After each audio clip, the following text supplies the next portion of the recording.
Morning, everyone. I'd like to call the Planning and Economic Development Committee to order at 10:21 on April 21st. Will the clerk please call a roll? Legislator Knapp. Here. Harrison. Here. Meeker. Here. Raw. Here. Chairperson. Here. Are there any corrections to the minutes? Seeing none, the minutes are approved. So our first item on our agenda today is hearing from the Executive Director of the Land Bank, Elaine, to share with us their annual report. And I want to thank you for sharing this report to the county legislators before today's meeting, so we've had a little time to review it. Which I find very helpful. I'll hand it off to you. Sure. Thank you for having.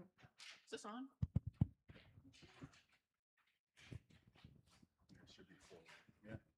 Okay. Thank you for having us. I'm Caitlin Wright, the Executive Director of the Greater Syracuse Land Bank, and I'm joined by Pat Hogan, our Board Chairman. And I want to note that Legislator Brown is also on our Board of Directors. The New York State Land Bank Act requires us to present annually to the foreclosing governmental units or local governments that created the land bank.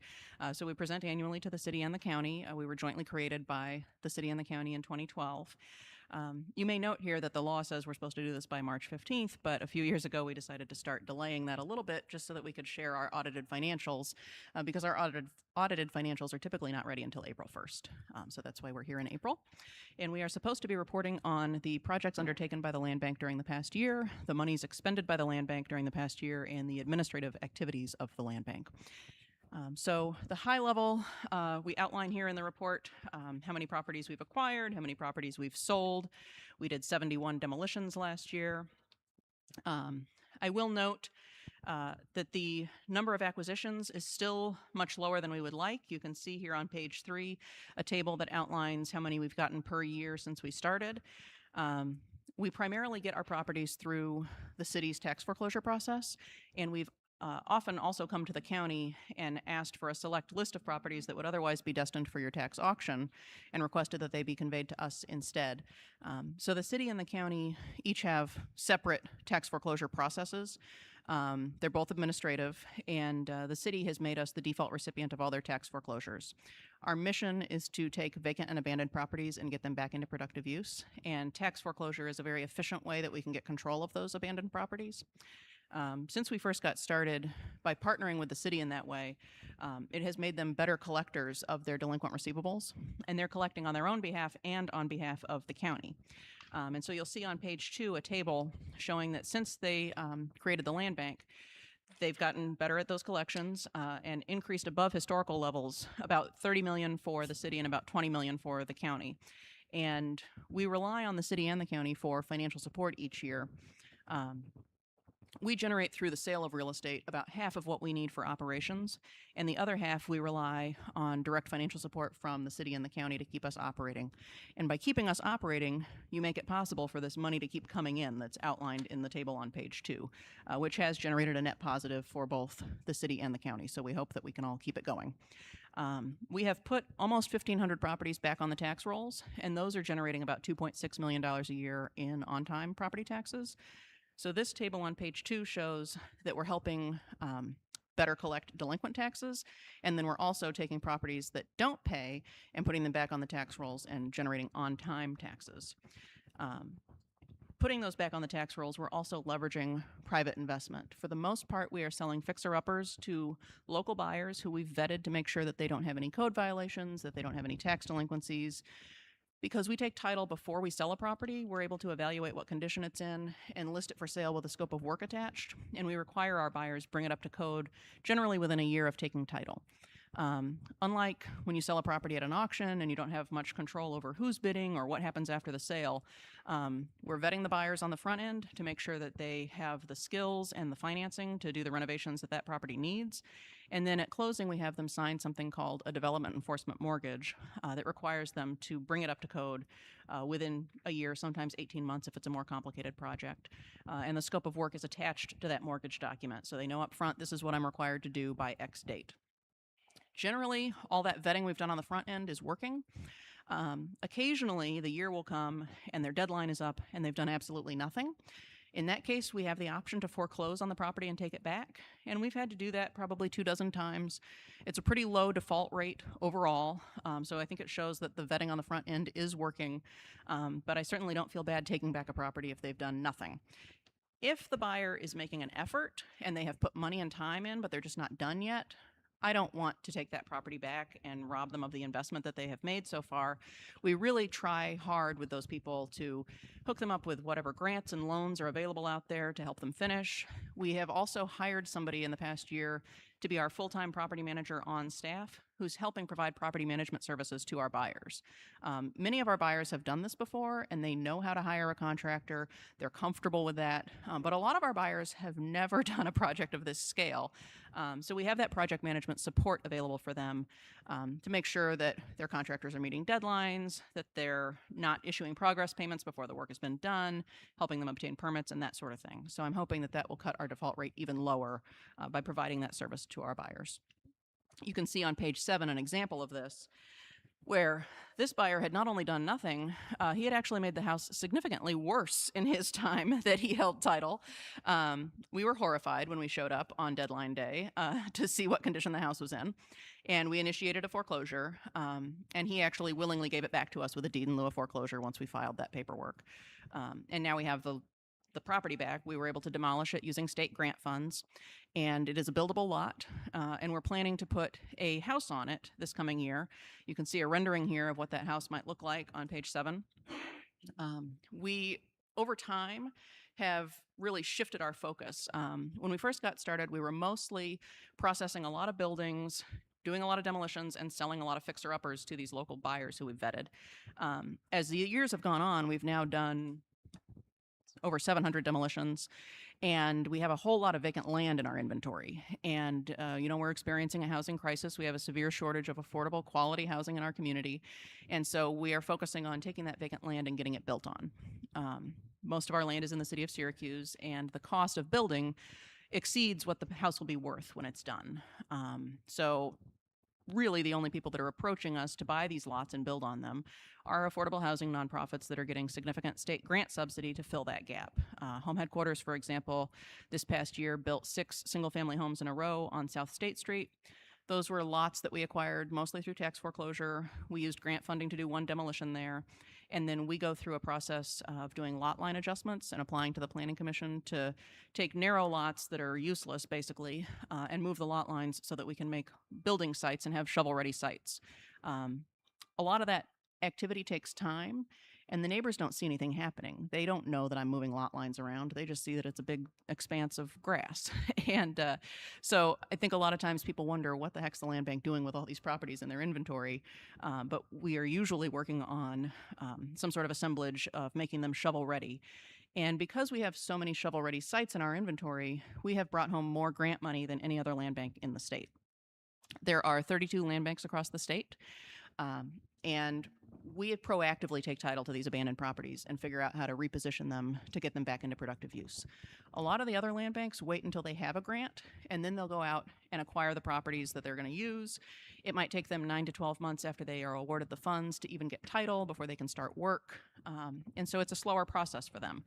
We know we're eventually going to get the money we need to do these projects, and so we proactively take title. And when I apply to New York State for funding, I can say, I have 52 sites that are shovel ready tomorrow if you give me this funding, and they love that.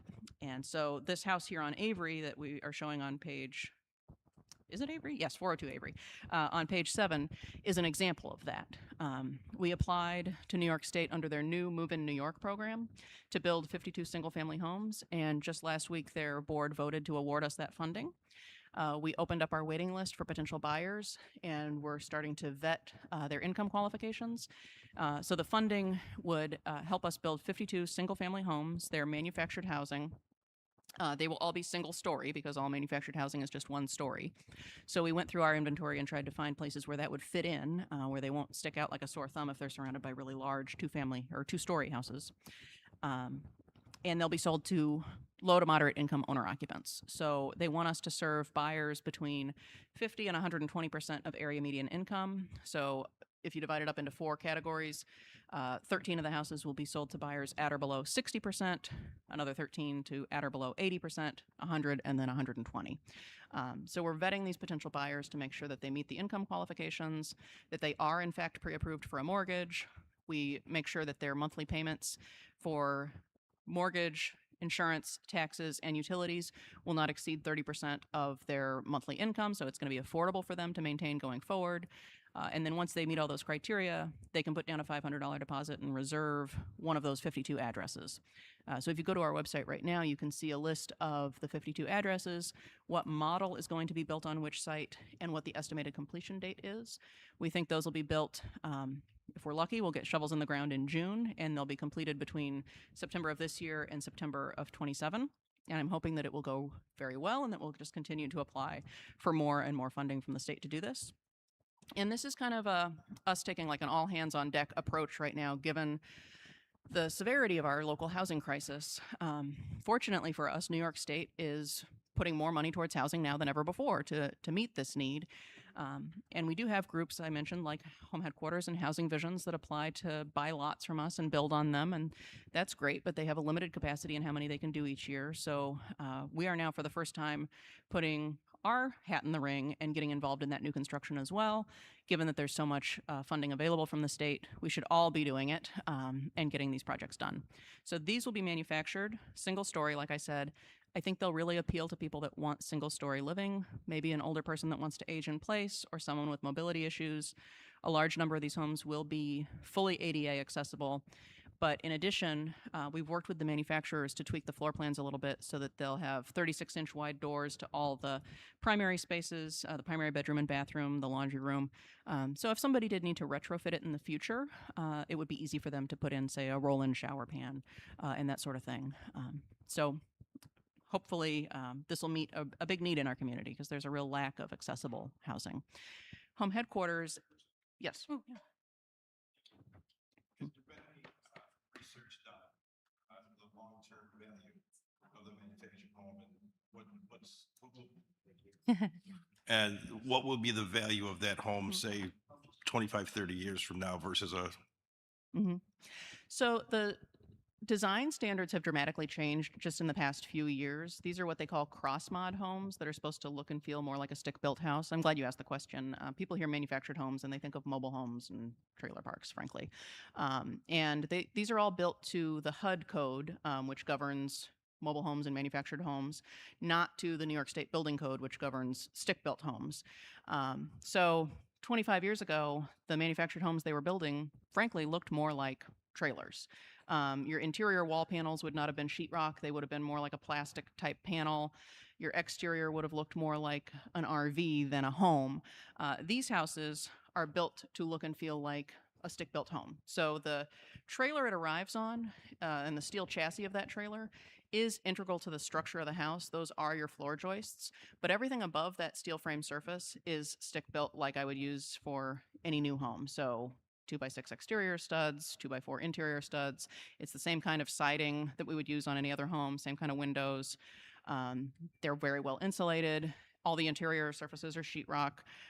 We built one last year on Maxwell Ave in the Valley as a test case, and it appraised at $250,000, which was a pleasant surprise for us. They're going to cost about $312 to build, but it appraised high. We sold it at $175 to a low-income buyer. So there is a gap between the cost to build and the appraisal, and then even more between the appraisal and the sales price for an affordable price. But we're pleasantly surprised that they're appraising high like that. They have what's called a MH Advantage, sorry, I forgot the term for a second, designation, which allows appraisers to use stick-built homes in the surrounding area for comps. And I expect them to hold their value just like any stick-built house. All homes will require maintenance, but these building materials will last just as well on this as they would on any stick-built house. So I don't have a 25-year-old home like this to use as an example to show how it holds its value, but we pointed to, there was a Lustron home over in the Salt Springs neighborhood that was post-World War II. They were building a lot of these steel frame manufactured houses. It's a different style, but whatever, it was built in the 40s.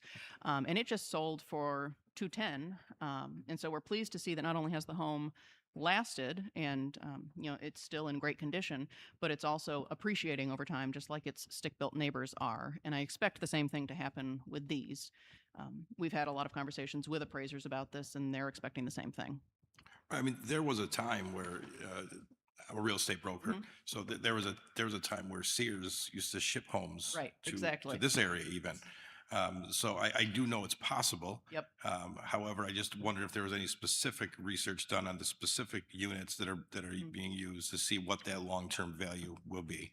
At this point, because cross-mod homes haven't been around that long, we don't have historical data to point to, but they are projecting that they will hold their value and appreciate just like a stick-built home. And I think that's why New York State Homes and Community Renewal, that is funding this program, that's why they're choosing these cross-mod manufactured homes that look and feel more like a stick-built house and can appraise compared to stick-built Sure. houses. Yeah.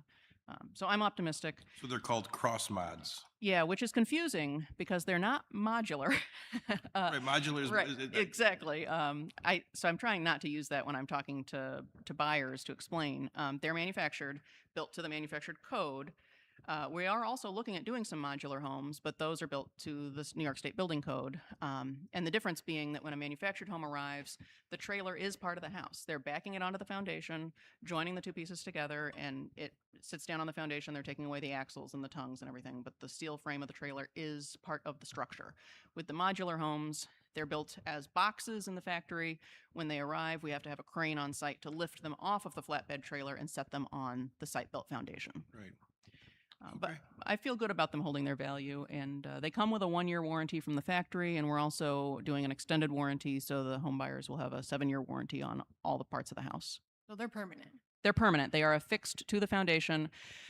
When you're in a trailer park, you might own your home but lease the land. In this case, you own the home and the land. New York State, up until recently, has not had a process to convert these houses into real property. They're actually, the title is issued by the DMV because they come from an era when they were mobile homes. They're not mobile. So for the one that we built last July, when we sold the home to her, we gave her the DMV title and the deed to the land, and the lender files a lien against the land and a lien with the DMV. Fortunately, New York State passed a new law last year that is going to enable us to work with the DMV to convert these into real property. So before we sell it, we'll go through an administrative process with them, and the buyer will just get a deed like they would to a regular house. That's so important. Yeah. To follow that process. It's going to make a big Sure. difference. And I think it's going to make a lot more lenders comfortable with this process. Absolutely it will. Yeah. Thank you. Yeah, for the no answer. problem. I can see why people have a little bit of anxiety about manufactured housing, and for many years it wasn't even allowed in the city. Correct. And it's definitely what you described is not modular. It's Right, it's- very different than modular. Exactly. So- Yeah. And it's a good option for the single-story homes. You can't do a multi-story version of it because you can't stack them like you can with those other boxes because of the steel that's incorporated into the trailer. We're also looking at modular options that would be 2-story homes. We've partnered with Jubilee Homes, and we're looking at 35 lots that we own over on the Near West Side. We're working with an architect and builder right now to dial in the pricing on that, and then we plan to apply for 2 HCR programs. One is called the Affordable Housing Opportunity Program that will provide up to $200,000 of subsidy per house, and will sell them to home buyers at or below 80% of area median income. And the other 10 houses, we're looking at applying for New York State's block by block program. They'll provide either $300,000 for a single family house or $400,000 for a 2-family house. And we're trying to build 10 2-family houses that would be then sold to owner occupants. So you would live in your unit and you'd have rental income from the other unit, which could help meet your mortgage payment. So we're pursuing both. And Home Headquarters and Housing Visions are also kind of pursuing modular and stick-built options. Okay. Thanks again. Yeah, no problem. So our shift is focusing more towards new construction, but we will probably always continue to do a good number of demolitions each year and selling fixer-uppers as well. The other thing that's changed kind of in the past 5 years is that we're doing some more stabilization prior to sale. So it used to be that we would just sell them as is, the condition that we found them at the time of foreclosure. We do go in and clean out all the trash and debris, and you would not believe how much stuff is in these houses at the time of foreclosure. We probably spend $500,000 a year just on trash and debris removal. because you got to get it out of there so that we can actually see what condition the house is in, so that we can draft the renovation specs and let the buyers know what the house needs. Sometimes we find major foundation problems after getting all the stuff out of the basement, so it's important to know what you're working with. We'll keep doing that, but I do think that our focus is shifting more and more towards assembling these shovel-ready sites. Does anyone have any questions? Or No, I just, my history with the city council, as far as the land, it's probably the most effective vehicle that's ever been as far as state. It does things that other agencies can't do because of the nimbleness of, for instance, clearing for large scale projects. We want to attack the housing crisis. This is anything we get, any kind of money we can garner from the different partners in government. Certainly, that's all you can. This particular house on Avery Avenue is right near the Blarney Stone, and that's a place that I have a cheeseburger at every once in a while. And I heard about this house for a long time. This before the land bank was created, it was on the city council. You had an abandoned, dilapidated, delinquent house in your council district. You couldn't do anything. You worried about people going in there, squatters and everything else. And your neighbors would call you all the time, but the city could seize it. But what would the city do with it? So the city ended up creating the land. And the land bank owner, she's probably the most efficient administrator I've ever worked with in my life. And she's created this great entity that works along with the city of the county, bring back neighborhoods.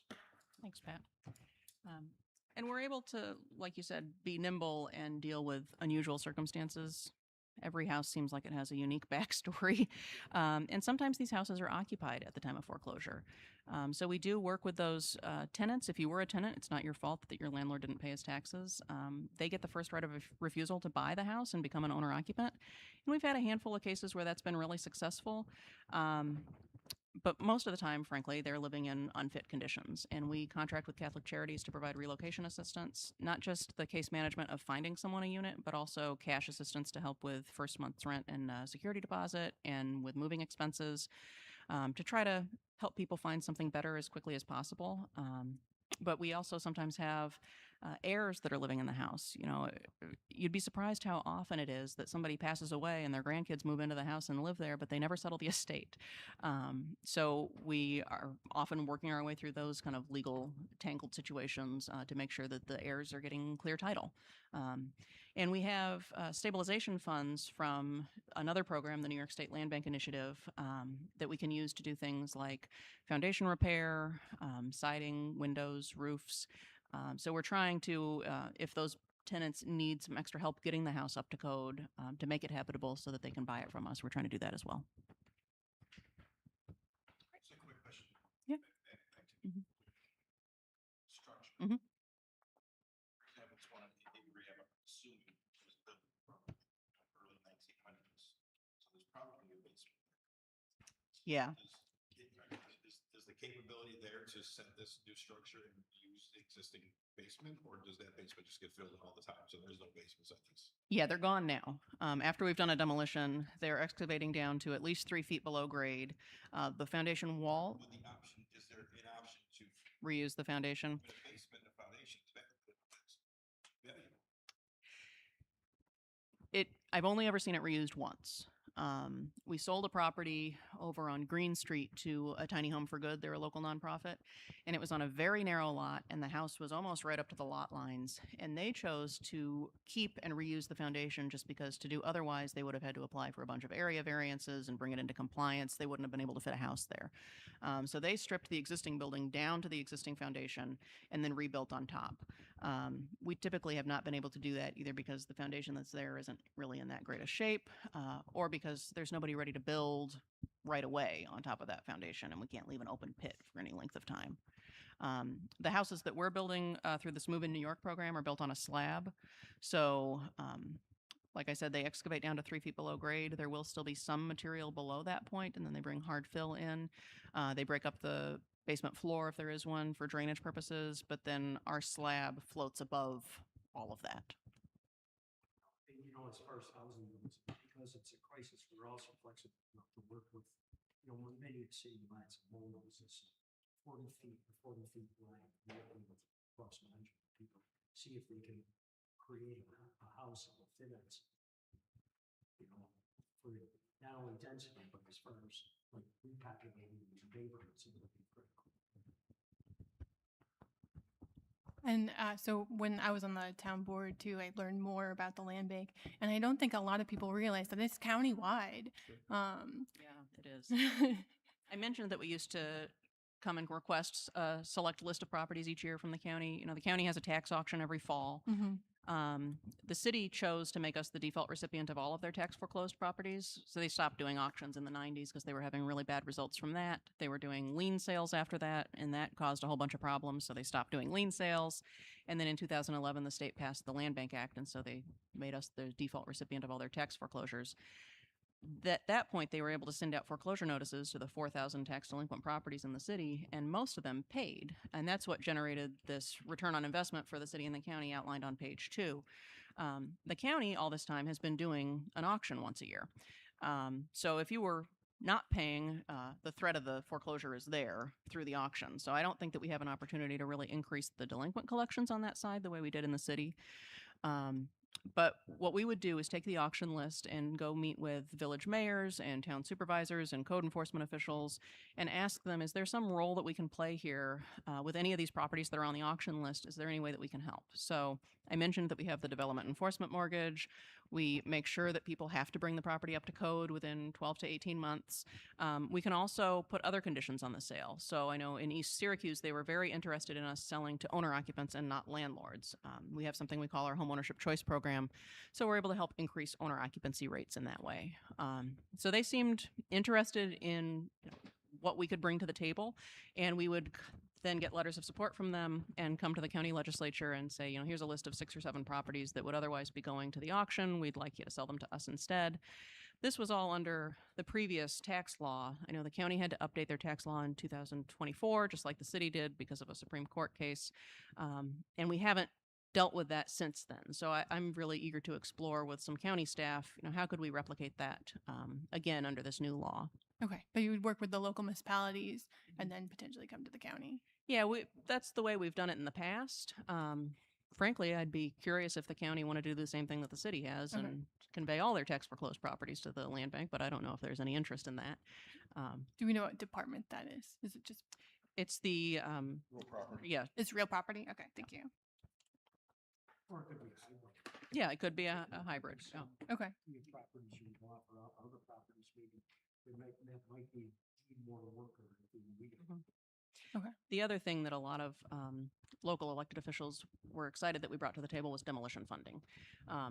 You frequently see properties go to auction that are in such bad shape, the buyers think they're getting a good deal, and then they get inside and say, oh, this is not what I was expecting, and they walk away, and then 3 years later it's back in the auction again. So we were able to intervene in those situations and use grant funding to demolish it and either sell it as a side lot to the next door neighbor or make it into a building site that somebody could buy and build on. Thank you for that. Again, when I was on the town board, we had a property, and if the town demolishes it, it goes on the tax. There's a lien on the property, and then potentially that just sits there, or potentially not paid, and yeah, it's a big process. So, yeah. Any other questions? Elaine. Yes. Thank you. So to answer your question, Caitlin, yes, there is interest in doing that. This is like one of the presidential deals, where you just come up with a white Town hall. I mean, I can sit somewhere if you'd like, Pat. So there is interest there, and Elaine, I can follow up with you. I think we've had a little bit of conversation around that already, but working on seeing what that looks like. My question is, I know that you have a lot of non-buildable lots, and that's due to the required width of the property. I believe it's 35 feet right now. If that were to be moved to, let's say, 30 feet, made up number, would there be opportunity to build on those based on people out there wanting to build or whatever programs are available to you? So it used to be that a lot had to be at least 40 feet wide in order for you to go apply for a building permit and be able to build a single family house on it. A couple years ago when the city adopted their new zoning ordinance, actually any existing lot is legally buildable. So you could go apply for a building permit, but most people don't want anything narrower than 40 feet. Occasionally, groups like A Tiny Home for Good that are building very small structures are interested in those. And fortunately now, under the new code, they're able to build there without having to apply for an area variance. But a few things have changed since those lots were built. You know, we have a lot of neighborhoods where there's a lot of 33-foot lots. People didn't have cars back then, so you didn't have to have room for a driveway. And now, with state building codes changing and fire codes, you want to build at least 6 feet off of the property line. Otherwise, that exterior wall is going to have to be fire rated. My house is not 6 feet off the property line. You know, they used to build right up to the line, so you really can't do that anymore. By the time you lose 12 feet on one side for a driveway and 6 feet on the other for your side yard setback, you're getting to be pretty narrow. Most people just don't want lots that narrow. So do you think that reducing that would have any impact on demand or availability or people's willingness and desire to build? I don't really think it's necessary because any of the existing lots that are narrower, you are legally allowed to build on now. And they also, when they adopted that new zoning ordinance, they have allowed for row houses. So in a single family zoning district, you could make a bunch of 20-foot lots in a row and have 0 setbacks because you're going to have the attached walls. That does have to be a fire rated wall because it's right on the property line, but then your property line lines up with that party wall. You could fit a lot of properties, a lot of units that way. We haven't seen a lot of demand for row house construction because we don't have a lot of really long stretches of contiguous land. But we do have that on the 1500 block of South State Street in the Blueprint 15 area. We have about 400 feet of frontage, and we're looking with Blueprint 15 at doing some row houses there. We could fit 16 units in that space, which is way more than you could fit if you were doing detached. And then on Fitch Street and Delaware Street, we have a lot of long contiguous stretches where I think row houses would be good. I think that's a way we can squeeze in more units. Not everybody wants to be in an attached house with, you know, noise from your neighbors and stuff like that, but it's one method. Thank you. Real quick. Just a quick shout out. I want to emphasize that this is a county-wide program. There's been a lot of discussion about the city of Syracuse, but the land bank has done a lot of work in the 13th district, and I really appreciate all your efforts. And I know you're trying to do more, but the state isn't cooperating in some cases. But again, thank you for being there for the folks in the 13th. Thanks, Ken. And I want to second that we are very interested in what more we can do to help serve the surrounding towns and villages. Great. All right. Well, thank you so much. We know we're in a housing crisis. You are absolutely part of the solution, and I really appreciate everything you're doing. Thank you. Yeah. Okay, next up, we have Danny Leica from Visit Syracuse to give us a brief overview of Visit Syracuse.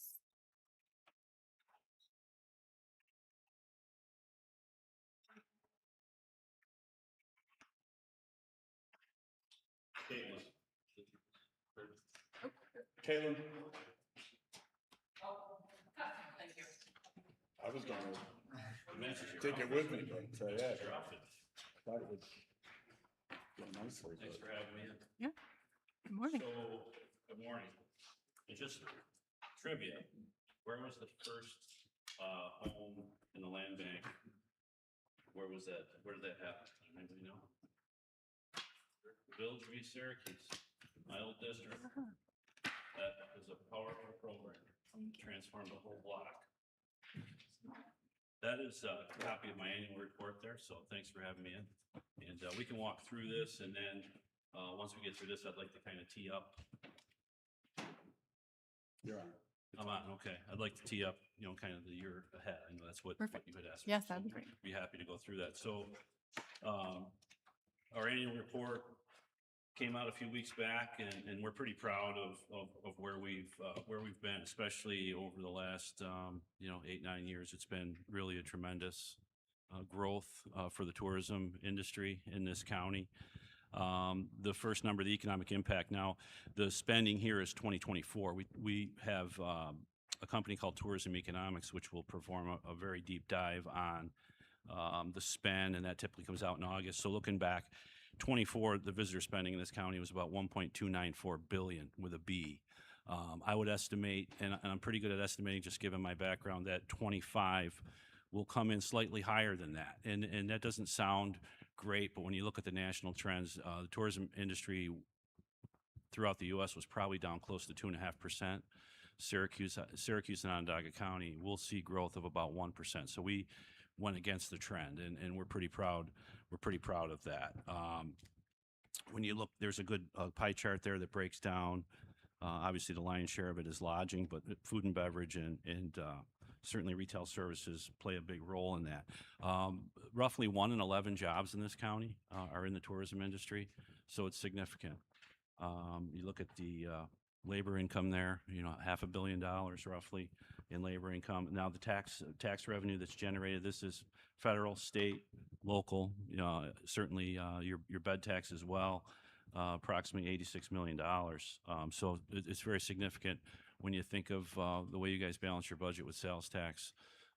Certainly tourism provides a nice shot in the arm there. I want to say countywide, it's probably north of $40 million, which is nothing to sneeze at. And when you look at bed tax collections, somewhere between 13 and 14 million. I know that the comptroller's here; he can probably give you the exact number. But when I started this role back in 2017, it was roughly 6.95 million. So it's doubled. Granted, it's went up. There's been a 2% increase, but if you take the 2% out, it'd be still closer to 12. So it's really, really good.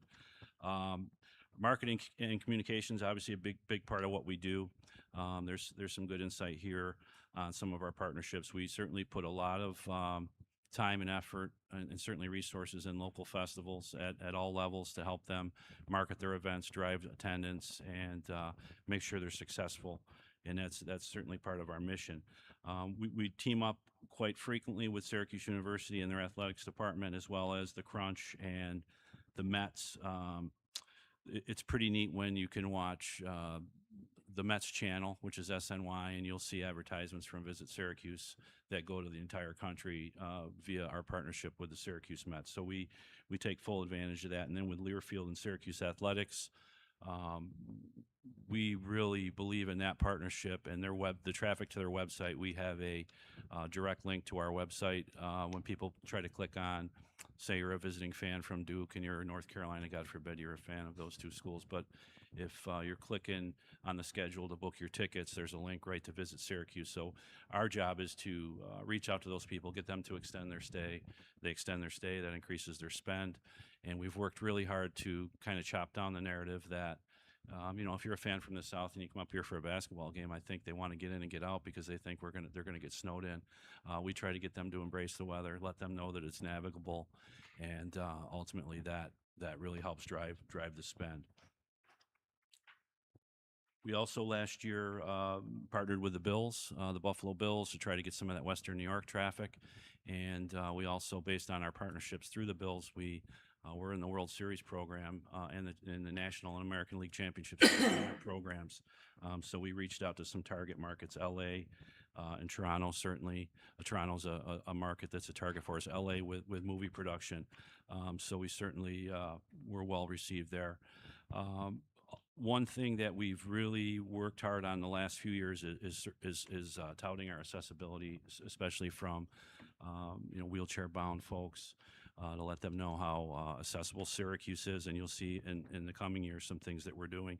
So there's a company called Wheel the World that we partner with, and they come in, they do an audit of all of our tourism assets and kind of grade the accessibility factor for folks that want to come in from out of town. And I think we were a little surprised when we started this process, actually how advanced we were compared to some other cities. So we're pretty pleased with that, and we do push that out quite a bit. Certainly LGBTQ, we've been partnered with many events, and you'll hear about some good stuff coming up in the new year. We've backed quite a few events. In fact, last year there was the first Pride Organizers Convention ever in New York State, and we held it in Syracuse, and we helped them put that all together. So it got it was so successful that now it's in New York City. We'd love to keep it here, but it just grew. So it's certainly a good thing. Our website continues to be really outperform our competition, over 1.6 million views of our site. And if you went back about 3 years, it was about 780,000. So that's dramatic traffic to the website. time on page is about 1:05. Doesn't sound like a long time, but when you compare it to our competitors, they're at about 40 seconds. So we're really doing a great job with our content. There was a big transformation on our website back when I came on board, 2018, 2019. We tried to transition over to heavy video. People want to see video. They want to see real people doing real things, not staged advertisements. They want to see folks enjoying the area, and that's really helped drive some loyalty to our page. Our visitors guide, we just wrapped that up for 2026. Last year we printed about 50,000 copies and on the print side, and that's completely produced in-house with my team. One thing we took to heart last year, we wanted to get away from for years it looked like a big advertising piece, and the storytelling piece is what gets people interested and gets people loyal to the brand. So we cut down on the advertisements, we increased the storytelling. Our visitors guide has won several awards. This year we've had to expand to 75,000 in print. But on the digital side, Syracuse Athletics, it's linked there. It's linked through many different websites. So our digital views are probably over the 1 million mark, which is really, really good news. Social media, there's some statistics there. I don't want to bore you. I can just tell you they continue to increase at double-digit levels. Last year we brought in somebody. TikTok's a big deal. Old timer like me, I don't really know how to use it, but we did bring in someone that just graduated college, and our TikTok following has just exploded from that generation. So we're pretty excited about the addition of TikTok. But when you look at the video views, over 2 million, our audience growth is up 30%. Really, really knocking it out of the park there. So that's been a great year. On the PR side, ironically, speaking of PR, we use Beliside Communications, Nikita Jankowski. You're going to hear from her in a few minutes about the Harriet Tubman Trail, the byway, which we support 100%. And you're going to hear from her, and she handles a lot of our PR. PR has been a big deal, and you can see some of the statistics there. But we've had some coverage from Travel and Leisure, National Geographic, Yahoo News. Really been a great thing. We were dark on the PR side for about a year, just with some staff changes, and honestly, Nikita's the best in the business, and you'll see why in a few minutes. So she's on our team as a consultant. The convention sales side, over 50,000 rooms booked last year. It's roughly a $38 million impact, and we've got 87,000 room nights in our tentative funnel. To give you an idea, convention sales, it's not just the on-center, it's county-wide events, whether it's sports or conventions, what have you. That number in 8 years has grown about 85%. And this year, for 26, you'll see that I've pushed my salespeople to keep that number growing, which isn't easy considering with 81 coming down. It's certainly going to be a disruption downtown. Getting around town. Also, you've probably seen me on the news a million times complaining about the lack of hotel rooms. It makes it very, very difficult to attract a large convention. I'll give you some perspective. We lost the Sheraton, we lost the Crowne Plaza, we lost half the Genesee Grand, all in a matter of a year. That's 1,000 rooms. So if I'm going to have a 500-person convention at the On Center, when those hotels were open, I used every one of them. They're gone.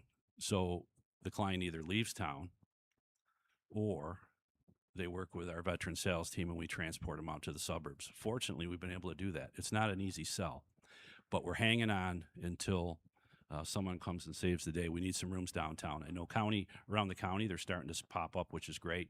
Downtown, we need a lift big time. But this year, we're trending in an incredible direction this year, and I can talk a little bit more about that. So that's really the annual report, just the condensed version, but you have the book here, and I have a copy for every legislator. I'd like to transition into what we've got planned for this year. Is that something, Ruth, we can get up on the screen? It's on the thumb drive. And we can talk about some of the goals for 26. Anything, questions looking back a year? I'm happy to answer questions, sure. Thank you. Hey, Danny, how you doing? Hey, good.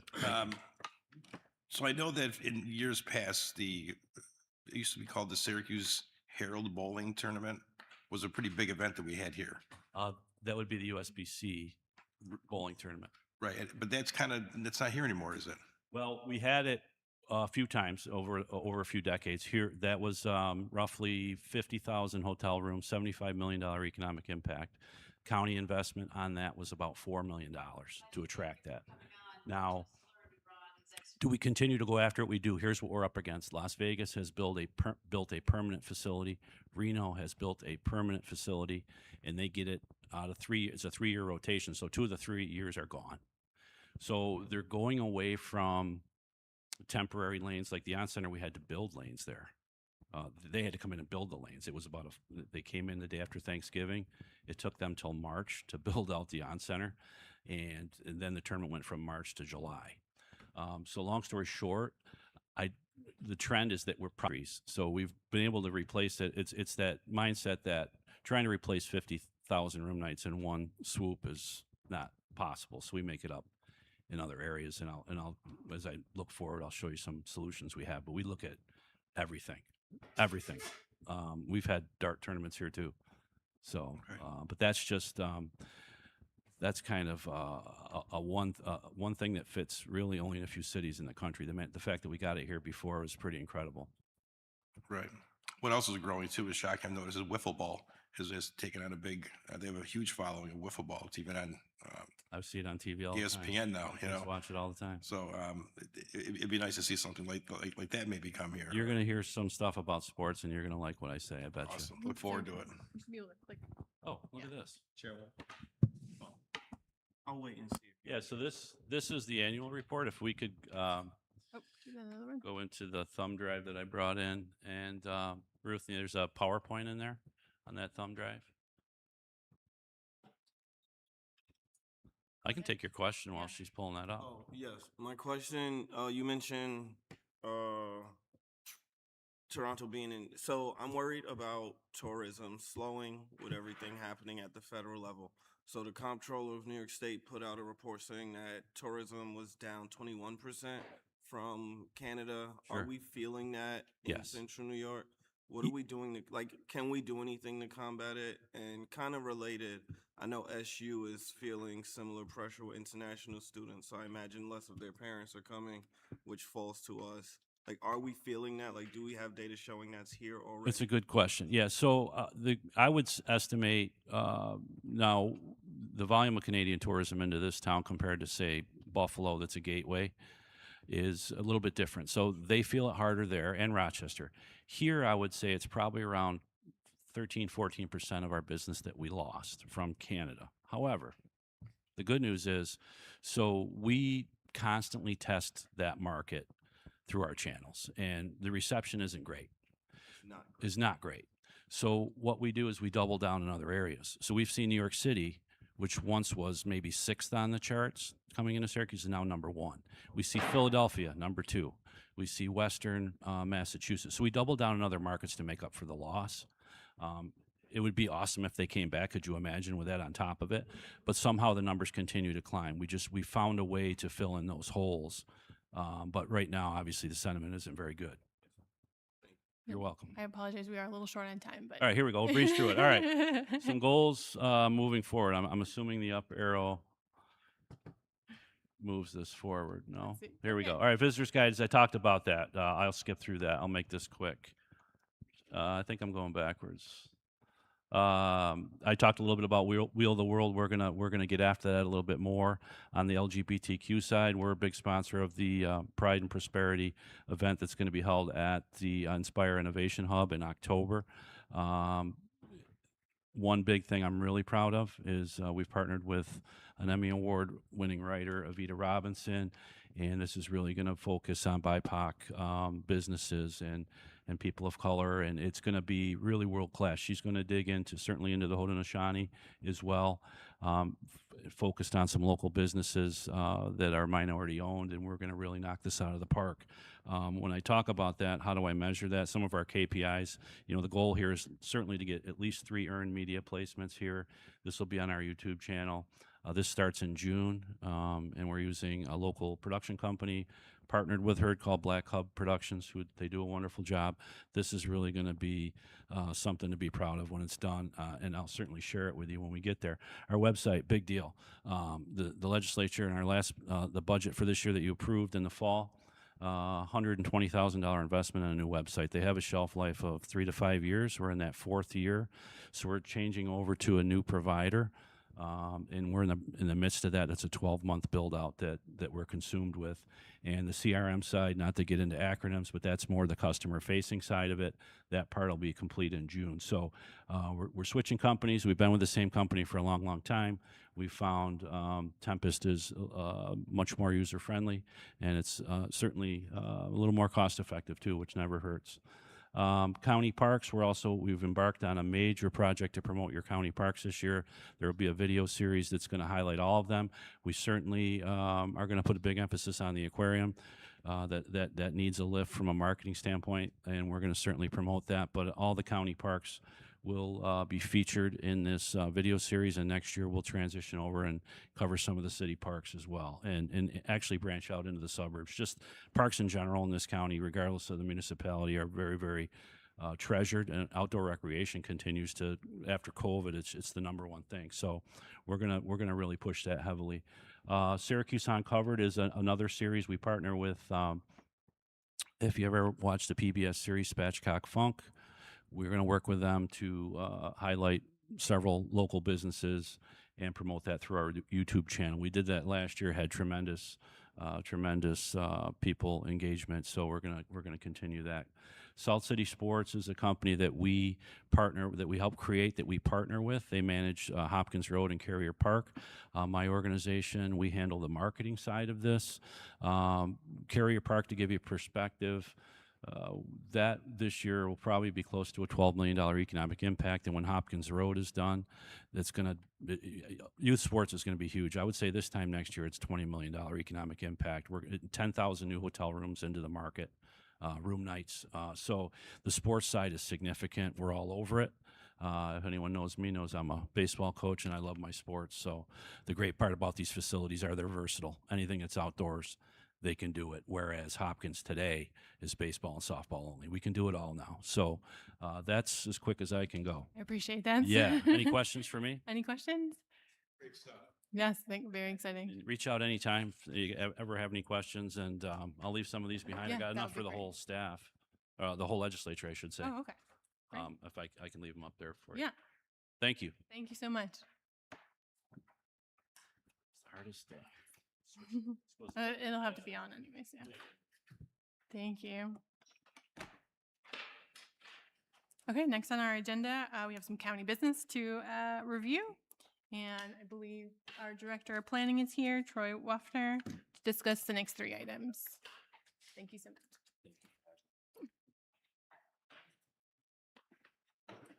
Hi. How's everybody?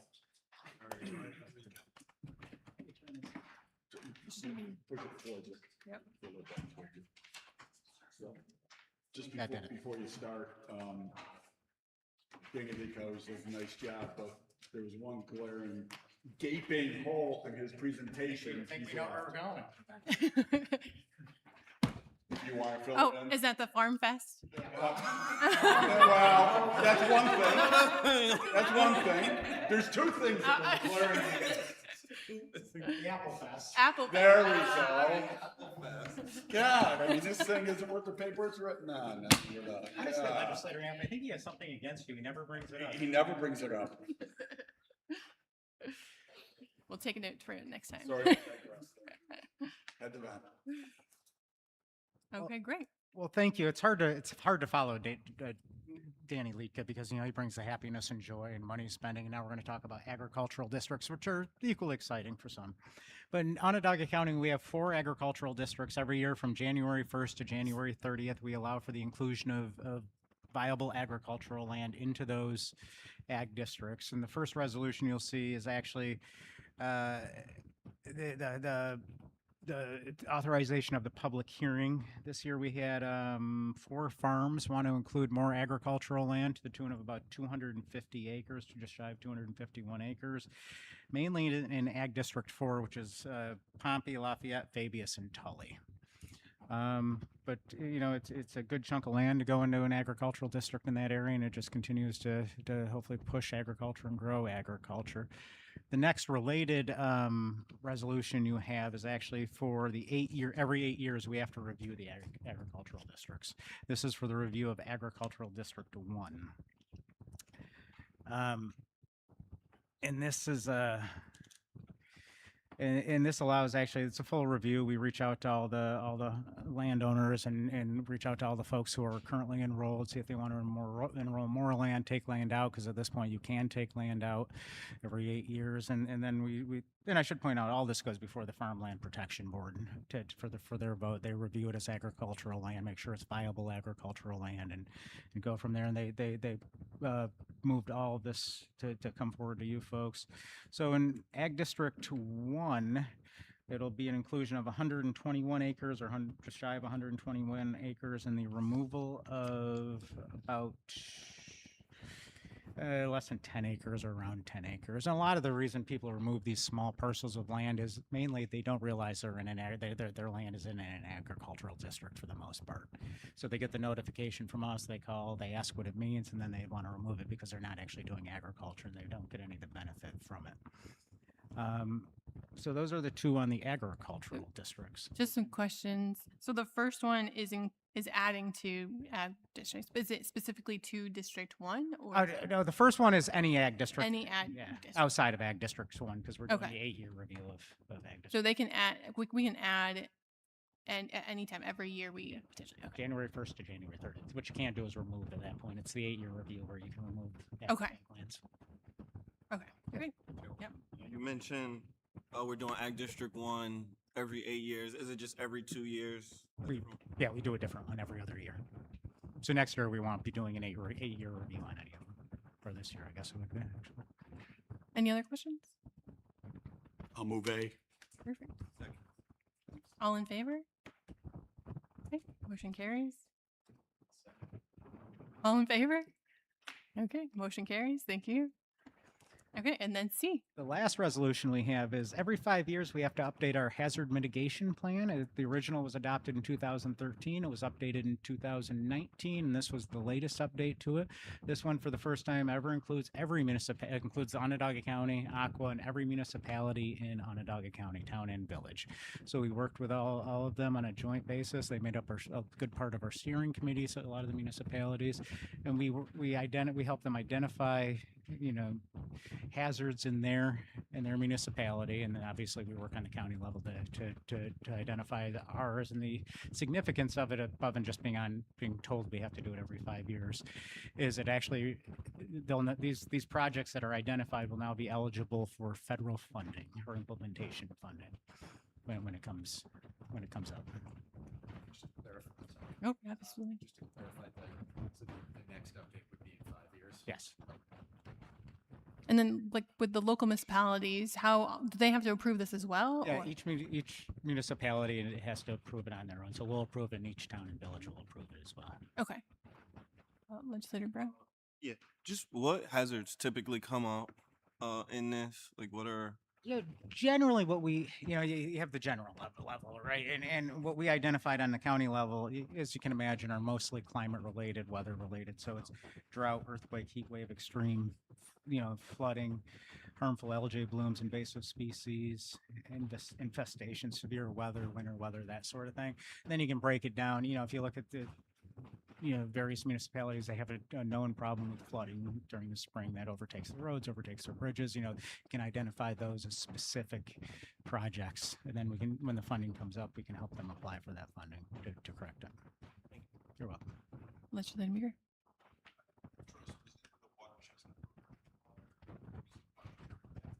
Conceivably, yeah. Yep. It's an invasive species. Gotta have it in the plan. Absolutely, yeah. Any other questions? Okay, can I have a motion to adopt the hazard plan? So moved. Second. No? Okay. All in favor? Aye. Thank you. Thank you so much. Okay, next up we have Nikita Jankowski.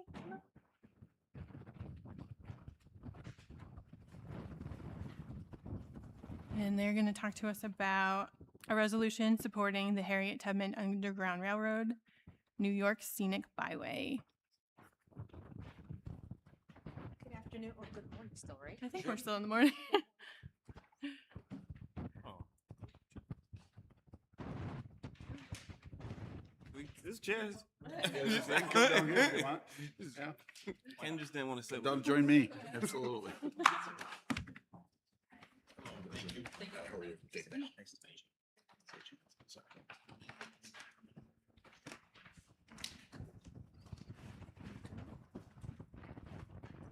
All right, and good morning, everyone. My name is Nikita Jankowski, and I'm here representing the Harriet Tubman Underground Byway. With me, I have some of my colleagues. This is Allie Sponger, and she's from the Niagara Falls area. She's the chairwoman of the Harriet Tubman Byway organization. And then we have Sage, and he's also here from New York City. We've done a lot of work with this byway. What is your title? I'm a part of the administration team. So we wanted to kind of just come in and speak with you and just kind of share some information and answer any questions you may have, because it's a big project and has a lot of legs and a lot of opportunity, and we just want to share some things with you. The byway. So you heard Danny talking a little bit earlier because the byway is primarily a tourism product. This is a way that we can filter in money to our communities through the avenue, the lens of tourism.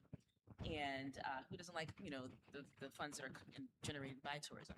And one of the things I can tell you is that this has been in the works for many years. And Harriet Tubman, as we know, she has many roots here in upstate New York, but her story started in Maryland. So in Maryland, years ago, the state of Maryland started a Harriet Tubman Byway, and it was very successful, generating millions to the state and local communities that had the byway. And then after seeing the case study of how that generated funds and how well that did, other states around, New York State was already talking about it. But once they saw Maryland was successful, they're like, oh, we really need to get this going because we've been talking about it. Let's make it happen. So New York State started working on the state of Delaware and Pennsylvania. So we're not the only ones doing this. We have, I think, the largest expansion of the byway across, because I think Maryland's only like 125 miles. This one is 550 miles, extending from New York City all the way to Niagara Falls and over, how many counties? 22 counties. 22 counties, right. Yes. And so we are doing it in phases now. We started off last year, and we had over 173 different counties that we needed, municipalities that needed to sign off on this. And so far we are making headway, and I'll let Sage kind of get to where we are with that. The update is how many municipalities have signed on. But and I'll let Allie, I guess I'll just pass it off to you. You can talk about the phase one and then where we are now. And then I'll pass it back over to Sage. So good morning, everyone. Thank you so much for the opportunity to speak with you today. So we're doing two phases. They're kind of running parallel tracks right now, as Nikita was sharing. Phase one is geographically Auburn going west, ending in Niagara Falls. So that section of the byway. Phase two, where we are here in Onondaga County, is over past Auburn, so Seneca County over to Albany, and then north-south going down to New York City. So a couple reasons for those two phase split outs. We started going for the 550 miles a couple of years ago when we started this project, working with New York State Department of Transportation, who has been a huge partner in this, and they also have to approve officially before designation can be reached. Our corridor management plan that we've been developing, I'll talk about that just in a second here. And so as we were getting the resolutions that were required from the 173 municipalities, we were able to get more significantly most done from Auburn to Niagara Falls.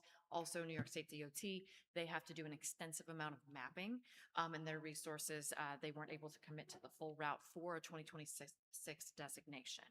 So in early 2025, we split into the two phases, for effectiveness, feasibility, to be able to make it happen. So phase one, as Sage is bringing up some graphics over at that end of the table, with phase one, where we are right now, we have all of the resolutions from every municipality required. The corridor management plan is officially complete. And we have a bill in the Senate and the Assembly at the state legislature, which is required for designation. So those are moving. We're on track to have both of the bills to go forward and have the governor sign off hopefully by June if everything goes according to plan, which means we would have a byway officially designated this year, again, phase one, bringing more momentum to finishing out the byway for phase two. Because geographically, that means that we have a little bit of a gap between the other states, as Nikita was sharing, with that gap in New York. But again, it's all about strategy and timing and process. And we feel really confident in where we are in that process and getting there. So again, that brings us to why we're here with you all today, again, to advocate for the resolution here in Onondaga County, so that we can kind of keep moving that forward. I'll let Sage talk about, again, as Nikita shared, our progress and our numbers that we have in phase two as well. We've been really working out over in Albany County, Schenectady County, Rensselaer County, and Herkimer County as well. And so just trying to bring in all those resolutions, and we've been having some good success with that. All right, over to you, Sage. Okay, so phase one of the byway from Niagara Falls to Auburn, we required, I believe, 65 municipalities or resolutions from municipalities. That includes the county level, it includes town and village level. We got 65 out of 65 for that. That's why that first phase is up for legislation. For the second phase, out of the 173, we are in the 130 range, 130 verging on 140 of municipalities acquired at the county, town, and village level. So we're very excited about that. It's been quite a process, but the whole nature of a scenic byway requires a contiguous route that makes it easier for travelers to follow, and that also helps our partners in tourism, in state agencies, in local organizations that have come out to our public meetings and expressed support for the initiative. It helps them all kind of work together. Some of the intended or some of the benefits of a byway outside of just economic impact, which is proven by the way of anytime a byway gets designation, travelers come and people, as we hear all the time, linger longer in the areas that they might not always stop by, but also it creates opportunities for historians, for local cultural organizations, and for local communities to have the option to apply for grant funding or potentially match other grant programs that help preserve the nature of the places that we want to bring travel to in the name of preserving history in New York State. The main focus of our Scenic Byway Initiative is getting a historic byway. In the future, we have the option of working into our corridor management plans for both phases the aspect of recreation as well. So there's a lot of opportunity for overlap with other recreational trails that happen to overlap with the byway, like the Empire State Trail or the or a couple national heritage areas and trails as well, like the Erie Canal Way National Heritage Area. And I'll shift over to the laptop so that I can bring in some notes. Just to also kind of share, Sage was just talking a little bit about the historical significance, and just to add just a little bit on that, and the importance of doing this, as Nikita had mentioned, starting from Maryland and going all the way through. That was always envisioned out by community stakeholders and leaders in Maryland and amongst historians and others who are advocating for Black history and culture and Harriet Tubman's legacy to be more visible, more front and center. Also, along with as well. So New York has a very, very rich history in the Underground Railroad and freedom seekers, resilience and resistance. And so that's really the focus of the stories in the narrative. The route follows loosely the waterways, the train that Harriet Tubman and many others utilized to reach freedom. Again, going to really key areas such as here in Syracuse and Onondaga County. And so again, using or making sure to focus on that significant history, it brings visibility to those narratives and to everybody who's working really hard to elevate that. And then, and it circles back into tourism. So bringing folks to communities and finding ways to invest back in, especially when we think about local businesses and everything like that. So just adding that. And also to add authenticity to this trail, we're also working directly with the descendants of some of these freedom seekers. So there's a lot of these personal stories that we share as well at these locations. In front of you, there's a folder, and inside that folder gives you more information in depth about this trail. You have the with the state of page one over there, and this packet right here, sheet, and then also a draft of the resolution. But I will hand it over to Sage because he's going to show you the visual of the map. Yeah, this just brings back into into focus where Onondaga County stands to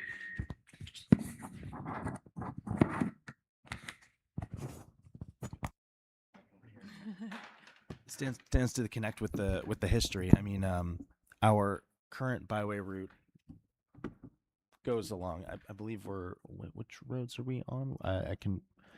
Route 5. So Route 5 through the county, and this Onondaga would be the gateway to phase 2 from an existing byway. I mean, getting phase 1 passed lets us and lets our partners in the area just continue the push to get a statewide end-to-end byway that is one step closer to getting this recognized as a national road down the line that would connect New York State with the existing byways. We talked a little bit about Maryland up to Philadelphia, but we do know that New Jersey Department of Transportation and Pennsylvania Department of Transportation are working on similar plans to ours to connect the history all the way from Harriet Tubman's birthplace in Dorchester County, Maryland, to her first site of self-emancipation in Niagara Falls. So that would be very meaningful. If I can interject, Maurice, earlier you had asked Danny about the Canadian tourism, things like that. Eventually, when we are able to get back, because I'm positive we will get that back at some point, we're hoping to connect to the International Canadian Harriet Tubman Trail as well. There is. Okay. Oh yeah. The first site that Harriet Tubman sought refuge in St. Catharines, Ontario, including the church where she worshipped. We have active partners in promoting the Harriet Tubman Byway on the other side of the border, which is great because it's kind of fostering a new community and tourism market of people who would make that an exception of coming across the border in current circumstances to encourage that history. Looking at the map right there, you can see. I do have a question. I was trying to figure the pattern out on my phone while looking at the website, but how are the towns chosen? Like, why are these specific towns? Because like Vernon is a lot smaller than Schenectady. But like, how were they chosen? Is it just places that Harriet visited specifically, or like why these specific towns? It's a combination of factors. One is that we made the initial route based off of the National Park Service Network to Freedom sites. So the NPS has a designation system for Underground Railroad historic sites. Many are in Onondaga County and Syracuse. But they also have a Travel with Tubman sub-program that the Niagara Falls National Heritage Area is a part of. And that was where we based our initial route through. The geometry of the geography is also in part due to the need for a contiguous route, end to end, easy to follow. And then we did further historical mapping, and Allie can talk a little bit about that, but we paired up those nationally recognized Harriet Tubman and Underground Railroad historic sites with our own research that showed where Harriet Tubman may have traveled outside of her first and second hand documented sites in terms of the fact that she used the train. We know that Harriet Tubman on a number of her journeys actually rode the rail. So we were able to include historic communities that are along the Erie Canal and along the train tracks to justify the historic nature of this particular route. Yeah, I think you mostly answered it, Sage. And just to add again, following again that loosely, the waterways, the train routes, it really also comes down to what roads are easy for travelers to also traverse. So looking at really like traffic, where roads go through. And so then that happens to almost kind of in a way by default. Some towns may not have any connection to Harriet Tubman, but that's necessarily maybe where the road kind of goes through. There's in Ontario County, there's just like a dip in one area for like a mile that goes through the jurisdiction, and that's still required for resolution. But the really awesome opportunity with that, though, is for further research, for connectability, for learning about even just regionally what the history is. And a quick example on that is when I spent time the last couple of months out in Herkimer County, working to secure those resolutions, meeting with town boards and everything like we're doing here today. The question I got almost from everybody, whether it was residents or elected officials, was, oh, I didn't know that we had this history here. And I had shared, well, I only know a little bit myself as well, but the opportunity to find out more, and I had librarians speaking to me, lots of follow-up that kind of came from that. And so there's a opportunity for building not only education, but pride and community and sharing those stories, because even going kind of through, we can also talk about how did people travel and what did it mean to do that through those spaces, whether we can say Harriet Tubman actually came through this jurisdiction or not. And we can't necessarily say that for all of them because we don't know her foot by foot journey. We know kind of her general route again by train and with what we can piece together. So just adding that in there. And even some of the smallest towns that we make these presentations at, you'd be surprised who comes up to us at the end of them saying, hey, I think there's some history of Underground Railroad activity in my family, or the town historian's been working on something. So this really gives us another reason to work together across town and county lines to uphold the story and work on some new research and preservation. I love that. So we're connecting history and we're potentially expanding history. I love that. So the municipalities in Onondaga County, have you gotten sign off on all of them? Not all of them. So far, we've Fayetteville, Manlius, DeWitt, Solvay most recently, and now we're working on the town villages of Elbridge and Camillus. Okay. Okay. And is there any other questions on the resolution from committee members? Any? Oh. Are we good to move this forward? I'll move it. Okay, great. Thank you. So we have a second by Legislator Brown and second by Meeker. All in favor? Aye. Aye. Okay, great. So we'll be moving this to full session. Again, thank you so much for all the information you've provided us, and thank you for everything you're doing. Thank you. Yeah. Oh, sorry. I want to. Leader Hernandez. I just want to say thank you for coming in today. It's been a long journey. We've been working on this for the second year now. I want to say thank you to the colleagues for passing this resolution, and hopefully I am confident that this year in phase 2 that we will be on the trail for Onondaga County, representing the enriched history that we hold right here dealing with Harriet Tubman. Thank you for all of the knowledge that you brought in today. Those questions were answered, and we appreciate you and the work that you're doing.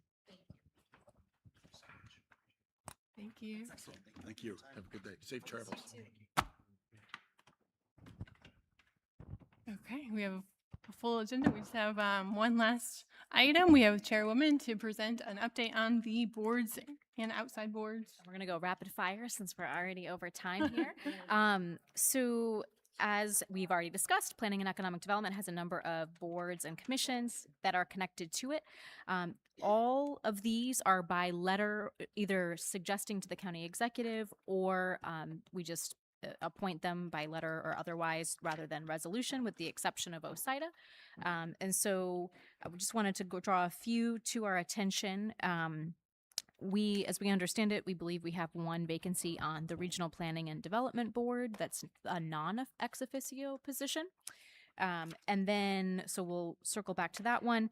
The regional market, we have 2 right now spots that are needing to be renewed and or filled. And then we'll have 1 upcoming at the end of the year. We have 3 people that are interested in doing the 2 that are open right now. 2 of them currently serve on the board, and 1 of them would be new to it. The new member would be Maura Ackerman with SOFSA.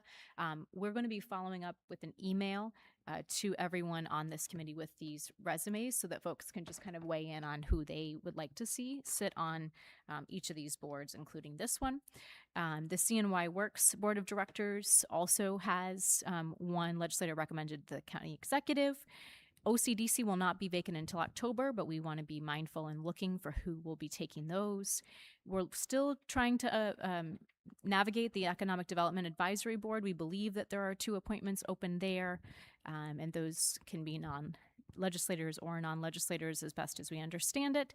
And then OSIDA is open it will be forthcoming right away. And so we are not going to go into detail in any of these right now because we are limited in our time. However, I strongly encourage you to speak with Legislator Denton and/or I if you have any suggestions for any of these, as we are indeed looking to fill these vacancies in session. So they will be wavered for anything that needs a vote. And if they do not need a vote, then we will be looking to proceed with these by early June. So please make sure you pass along any names and info and give us any feedback that you have. Any questions? Great, thanks. Just to let you know real quick, Joanne Delaney is the person in the regional market one that expires at the end of the year, and she's going to be stepping down. Oh, okay. She's So not you- going to ask for, so we'll have another opening at the end of the year. Okay. Just for information. Thank you. Thanks for letting us know. And if anyone would like a printed version of these regional market Yeah, no, resumes, this is good. Yeah, this there. is, yeah. Great. Okay, thank you. All right, I think with all that, I look for a motion to adjourn. Legislator Meeker, Erickson, all in favor? Great, so we will adjourn until at 11:41 until May 19th. Thank you.